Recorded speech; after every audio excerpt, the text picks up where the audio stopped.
तो अभी हम लोग वापस आ गए हैं। ये बहुत ही छोटा सा डिस्कशन होगा जिसमें हम लोग देखेंगे कि एपीआई क्या होती है। What is an API.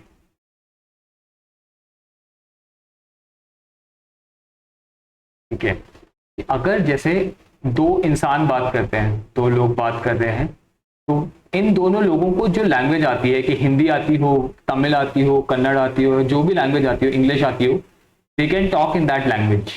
English में रिस्पॉन्स आएगा, इंग्लिश में ही क्वेश्चन जाएगा। ठीक है, बट जो हमारे सर्वर्स होते हैं जिन पे कोड चल रहा होता है, उनमें और यूजर्स को इंटरैक्ट करना है। कि अगर जैसे मान लो आपको गूगल से बात करनी है, या फिर आपको फेसबुक से बात करनी है, या आपको फेसबुक से अपना प्रोफाइल देखनी होती, तो आप क्या करते हो, facebook.com खोल देते हो, तो वो आपको रिस्पॉन्स दे देता है। तो facebook.com क्या है, वो भी एक एपीआई है। कि आपने सर्वर को बोला, कि आपने जो है अपने ब्राउजर को बोला कि हाँ भाई facebook.com को लेके आओ।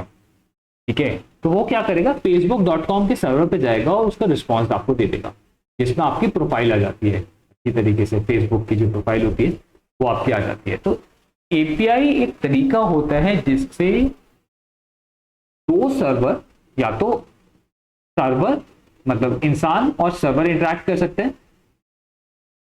इसने एपीआई कॉल करी और इसको रिस्पॉन्स दे दिया सर्वर ने।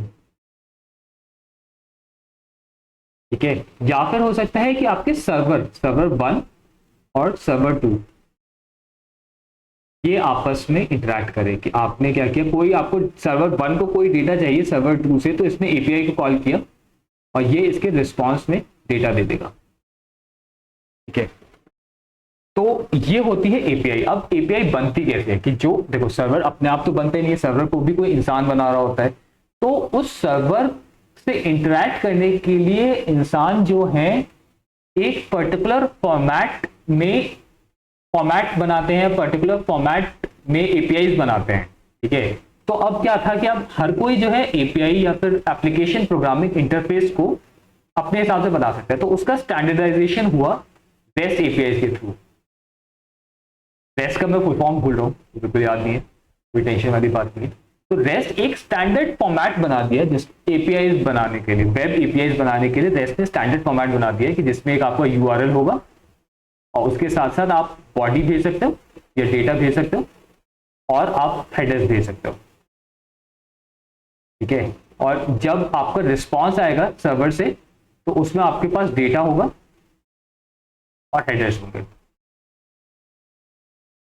ठीक है, सर्वर से जब रिस्पॉन्स आएगा, कि आपने सर्वर को कॉल किया और सर्वर से जब रिस्पॉन्स आएगा तो उसके अंदर डेटा होगा और हेडर्स होंगे। तो एपीआई बनाते तो इंसान ही है, यूज सर्वर्स भी कर सकते हैं, इंसान भी कर सकता है।